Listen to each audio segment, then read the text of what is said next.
Hello everyone, this is Chibike Cletus Wafo, and I'm here with Emmanuel Adaja, the doctor who turned software engineer.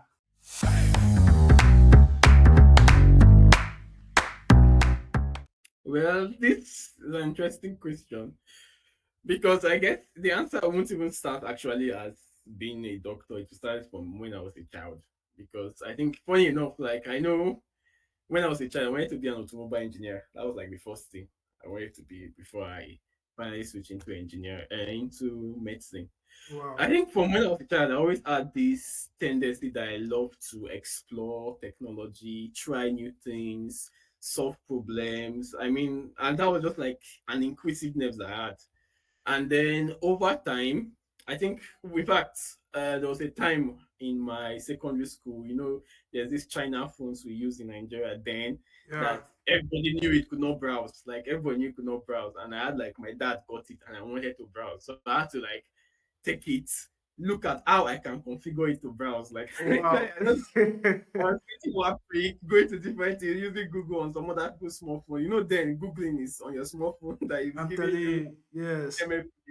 and I was able to configure it. And then I now took like a challenge. Anybody with sign up and bring it to me to. Yeah, I think that was the first time I got exposed to DNS, IP address, and all those things. Then, Wow, at a so very young age. yeah, so no, I wish like I eventually did not come and anyway. So from there, I decided to go into medicine. When you're kind of in Nigeria those days, when you are kind of smart, it's either you're a doctor, you're a lawyer, or you're an engineer. In medicine, I wanted to see my automobile engineering changed because I felt like when you produce a car, only the rich people can buy it. So my Oh, wow. problems, solving the problem of car was like of mobility was just only the rich people that could get it. Why in Wow. medicine you could solve problems for the rich, for the poor. So that was what kind of made me inclined towards medicine. And then I still blame watching House. I mean, I watched House and it gave me this perception like medicine was like solving problems of individual people and it just like it make it look robotic. And I think I Yeah. like that. But so throughout my career and everything, it was chaotic. Medicine was chaotic, and then I was struggling with passion sometimes. Like, okay, this is not what I thought it was going to be like. But then you learn, you work, and you survive. So I think in 2020, 2020, 2019, when I was doing my housemanship, that was the first time we had EHR where I was working. They brought the EHR into the place, and as being tech interested or tech inclined, I was the Please, one where everybody please, was please. calling, EHR, for those electricity. that like us, I don't know what EHR is. Oh, sorry, EHR. I mean, where I was working is just electronic health records. So we started using Okay. computer to document the details for patients and all those things. So it Oh, was basically wow. now using computers. So when they brought that process to the whole university, to the medical center I was working, I became the go-to guy. There's issues here. Oh, let's connect. So let's do this thing. And what made me know it as a doctor in practice, I just got to realize that the the solution, the problems you could solve, like our wait time, the time we spent, could be solved by using that EHR. Oh, There are wow. problems that could be solved that it does not require you seeing patient one to one, and that really just kind of opened my eye to like, okay, maybe there's more to do. And from Hmm. then on, after I finished, the inclination just came, and it was in 2021. I actually took time. I like, okay, let me see what this programming language is like, and I opened YouTube, and the first programming language I saw was Java for Beginners by Mosh Amadeni. And then Wow. I fell in love. Like when I saw that course, like Java just programming language felt like it was speaking to me. It was like a long language that was in my head already. And this time I don't know, it's weird. I feel like sometimes when I'm working, I think a bit like I'm programming. Oh, And then wow. seeing a language do that was like beautiful. So I just fell in love and I initially started working in Java. As I said, there was that passion. I'll be in hospital, see a patient after they are gone, bring my laptop, watch a video, do. And it Wow.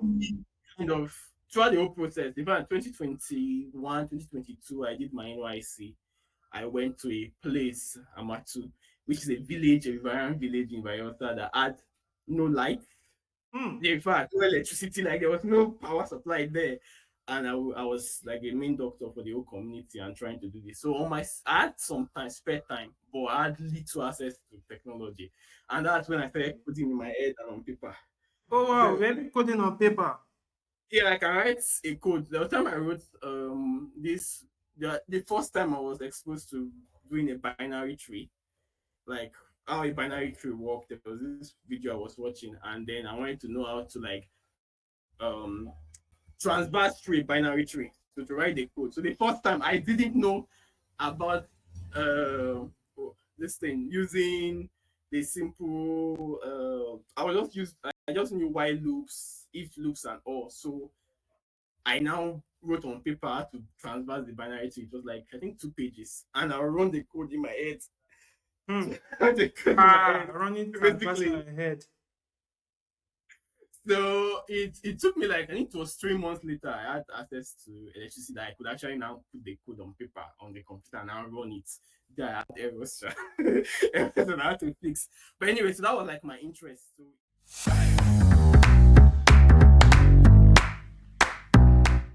well, I will have to say it's like the answer is passion.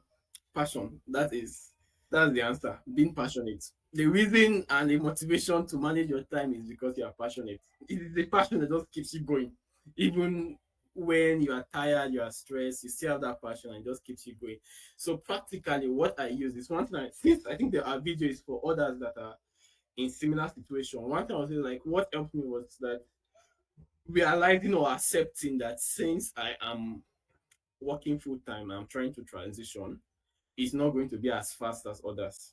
I'm not Oh going to be wow. fast. I'm not chasing a 9 minutes, sorry, 6 month deadline, 9 months. I'm not chasing anything quickly. So I said like it's more about a personal journey and me gradually growing and getting better. So that idea made me not looking at big wins but small wins.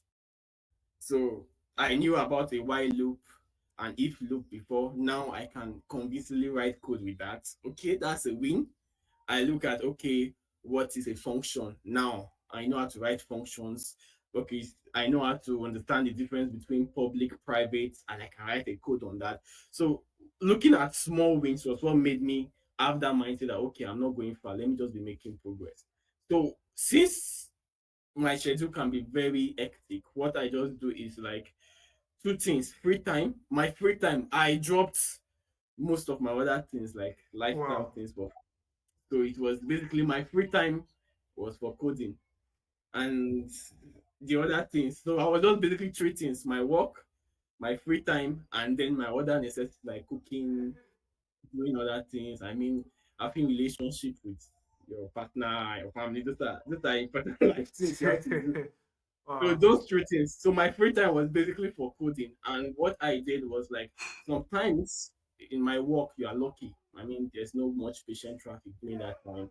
I could just put a audio in my earpod on my ear and watch a video. I could, as I said, I had the advantage of I could work code in my head. Wow. So those things really just helped me. And then when I come home, eat, rest, evening time, I could. So I think for me, as I say, it does not apply for everybody. But when you have a full time job and you're trying to transition, you need to have like a pattern that works for you.